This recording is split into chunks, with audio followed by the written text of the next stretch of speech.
Outro destaque que chega de Brasília, porque com o Senado esvaziado, o presidente da Casa, Rodrigo Pacheco, decidiu não pautar nesta semana a votação em plenário da PEC que criminaliza posse e porte de drogas. Esse tema estava previsto para ser analisado após o feriado de Páscoa, mas foi postergado justamente por conta da janela partidária. A expectativa agora é que Pacheco volte a discutir essa PEC das drogas a partir da próxima terça-feira. Eu vou começar essa com o José Maria Trindade, que acompanha os bastidores de Brasília. Zé, pautas importantes precisariam ser votadas por conta desse quase feriado prolongado dos parlamentares, acabou sendo deixado para depois. O que a gente pode esperar? E eu preciso destacar, né? Muitas críticas em relação a esse esvaziamento em Brasília, né? Foi o chamado recesso branco. Aqui tem umas frases. Recesso branco é porque o Congresso funciona na prática, normalmente, oficialmente, mas os deputados não são obrigados a estarem aqui, ou seja, eles não estão. Deputado que aproveita isso aí para ir para a praia ou para o exterior, é possível? Mas ele vai perder a eleição, porque o adversário está lá, roendo os calcanhares dele na base eleitoral. O momento da janela partidária do município é quando há uma definição de quem será candidato e para qual partido você vai para ser candidato agora lá são 6 meses, né, de filiação partidária. Então é um momento importante, justificável. O trabalho do parlamentar se estende às bases eleitorais. Agora, esse projeto da emenda, esse projeto de emenda à Constituição, PEC das drogas, ele é importantíssimo. Ele representa, inclusive, uma reação política e forte contra qualquer possibilidade de invasão do meio Congresso, ou seja, das atividades do Congresso Nacional. A emenda define claramente, é crime, porte e posse. E aí a lei vai definir quem é o traficante e quem é o consumidor. É crime para os dois, mas para nem sei se esse nome consumidor seria eufemismo demais, né? Mas para o dependente, para o usuário, ele terá uma punição menor, como prestação de serviço ou algo assim, mas fica determinado que é crime. E essa emenda foi apresentada pelo presidente do Congresso, com a assinatura dos líderes, e já está pronta para o plenário. Já deve ser votada logo na semana que vem. Você, Cristiano Beraldo, o quão importante é a votação rápida e a definição dessa pauta sobre a criminalização do porte e posse de drogas, mas, claro, o seu comentário sobre esse recesso branco dos parlamentares. 2 coisas, Caneta. Primeiro, quanto importante para nós é irrelevante, porque vossas excelências é que tem que achar que é importante e urgente. E chamar esses 15 dias de dolce far niente no que tange aquilo para o qual eles foram eleitos, não é um feriado prolongado, são férias. Então, a nossa querida audiência, vamos acordar amanhã e vamos ter nas nossas mentes o pensamento de que precisamos acordar cedo, precisamos pegar trânsito, precisamos enfrentar a nossa dura realidade para pagar impostos, para bancar 15 dias de férias. Mas não estão viajando no exterior. Então sim, Zé, tem boa parte do Congresso, aí os senadores e tal, que estão ali curtindo os seus mandatos com muita tranquilidade. Você tem aqueles mais aguerridos que estão nos seus estados, mas estão cuidando dos seus próprios interesses, e não dos nossos, da população que os elegeu, que os colocou lá. Então, sempre assim, Beraldo, cuida dos interesses deles. É isso, exatamente.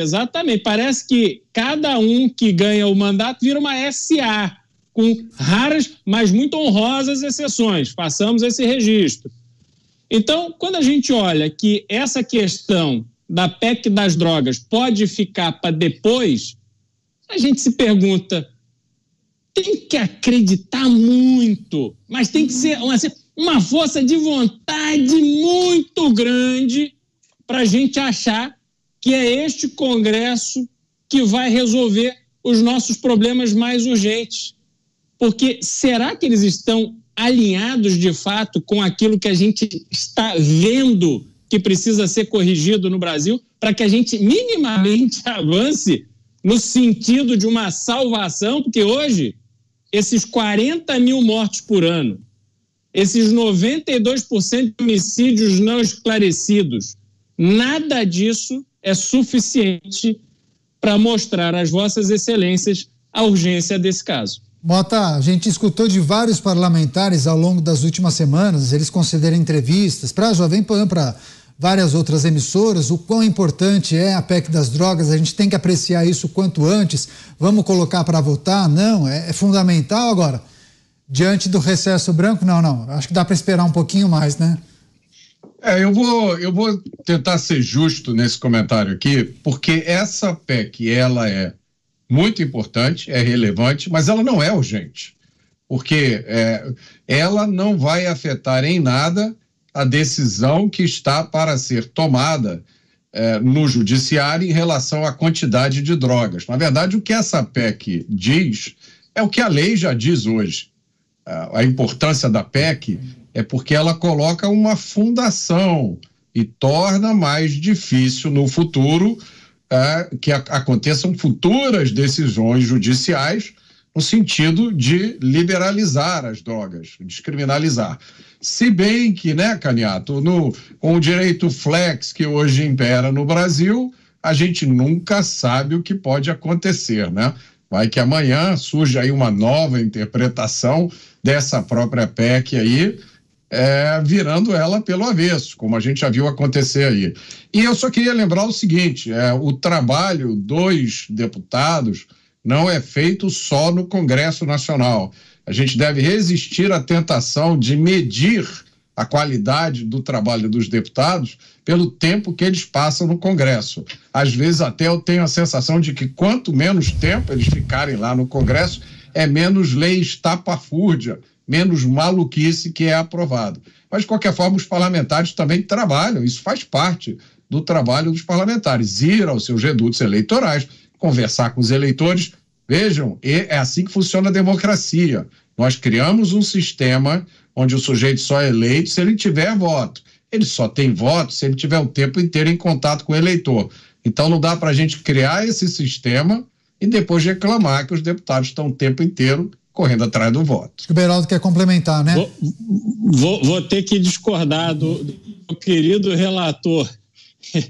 Porque, Mota, o que me chama a atenção é o seguinte, nós já falamos dessa votação aqui várias vezes no Pingos, porque estava se construindo, ou está ainda se construindo, um ambiente dentro do judiciário em que se incorpora o consumo de drogas ao cotidiano da sociedade brasileira. E foi contra isso que o Senado se levantou de uma forma bastante firme para impedir o avanço disso e reforçar aquilo que a lei já diz, pelo menos numa interpretação minimamente razoável do texto que está na lei.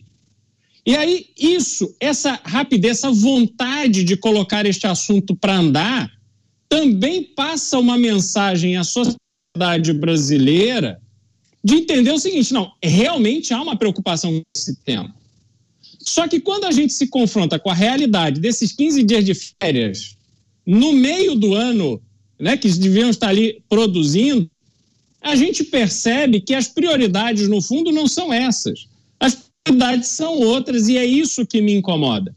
Porque o momento de estar junto ao eleitorado, o momento de fazer esse trabalho local são os finais de semana, que já são finais de semana prolongados. Né? A vida produtiva no Congresso Nacional, ela é uma vida de 3 dias por semana. Os demais 4, os parlamentares já estão nas suas bases, ou têm a oportunidade de estar. Então, eu não acho que 15 dias de recesso é algo que se justifique. Acho que passa uma mensagem muito negativa para a sociedade brasileira. Mota, depois Bom, Beraldo, eu não vou ser aqui advogado de defesa de privilégio de ninguém. Acho que a lista de privilégios que autoridades no Brasil, né, que são desfrutadas por autoridades no Brasil, é gigantesca. A gente ia ficar 24 horas aqui por dia falando. No Brasil existem 2 castas, as autoridades e nós, os mortais comuns, que temos que dirigir nosso próprio carro, né? temos que comprar o nosso próprio carro, pagar a nossa viagem, imagina que absurdo. Agora, em relação a essa PEC, você levantou um ponto interessante pelo seguinte, no meu entender, me corrijam se eu estiver errado, se o Congresso realmente quisesse liquidar essa fatura de uma vez, nessa PEC estaria escrito o seguinte: o uso e a posse de drogas é crime, né, que eu acho que está escrito lá, com pena de prisão. Porque aí é que está a grande questão. Dizer que é crime, a lei já diz. Mas aí cria uma situação em que, se você é usuário, você vai pagar uma cesta básica, levar uma bronca do juiz ou cumprir uma medida aí qualquer social. Ou seja, você, na prática, descriminalizou a maconha, né? Na prática, não dá em nada. Então, a polícia nem mais se dá o trabalho de tomar nenhuma atitude em relação a essa turma que eu encontro todo dia fumando baseado aqui na praia. Aí eu pergunto para você, Beraldo, por que essa PEC não diz isso? Né? O uso e a posse de drogas é crime e será punido com pena de prisão. Não seria realmente uma martelada na cabeça do prego? Rapidinho, Beraldo. Não, é exatamente isso que a gente anseia, que os próximos passos aconteçam no sentido não só dessa consequência para quem alimenta todo o sistema do tráfico, e, aliás, faço aqui um registro, quando eu associo esta lei aos assassinatos que acontecem no Brasil, é porque nós temos uma parcela gigantesca de assassinatos e outros crimes que acontecem em razão do tráfico de drogas. Então, está tudo conectado nesse universo do crime. E a gente precisa da redução da maioridade penal, a gente precisa tratar com mais seriedade o cumprimento de penas e por aí vai. Mas a gente precisa ter esperança de que estamos com celeridade caminhando nessa direção. E, infelizmente, às vezes a gente toma um banho de água fria. Coisas importantes trazidas pelos nossos dois colegas, né, Zé Maria? Mas o que disse o Mota em relação ao texto da PEC mudaria pouco da atual legislação, mas também a simbologia, né, dos parlamentares estarem viajando, já que eles poderiam estar tratando justamente dessa discussão e estar votando essa PEC, inclusive. O movimento aqui no Congresso Nacional é diferente, né? Ele depende muito de acordos, depende muito de movimento em comum. É verdade que trata-se de uma transferência de um texto da lei para a Constituição, eu entendo que fica mais firme. Converso com deputados Rodrigo Garcia e outros que dizem o seguinte: a tentativa de descriminalizar o uso de drogas vem de uma maneira sorrateira, liberando a maconha para alguns casos, para tratamento medicinal, e vai aumentando. Então, isso aí é um choque, dizendo, olha, vai para a Constituição. E a PEC é bem assim, né? A posse ou porte de drogas é crime. E a lei vai definir ali o que a prisão. O crime tem que prender, redundar. Algumas leis são redundantes, mas enfim, o crime. Aí a lei pode definir a quantidade, um crime maior, se é o tráfico internacional, um crime maior, interestadual maior, e assim por diante, o usuário menor, mas nada impede que o usuário também vá para a cadeia, como defende o Mota, né? O dependente vá para a cadeia. Não sei exatamente se seria o caso, mas enfim, a lei pode definir isso, né? Porque a Constituição ela vai definir apenas e de uma maneira muito firme: porte ou posse é crime. E a lei vai definir aí essas nuances. É sempre assim.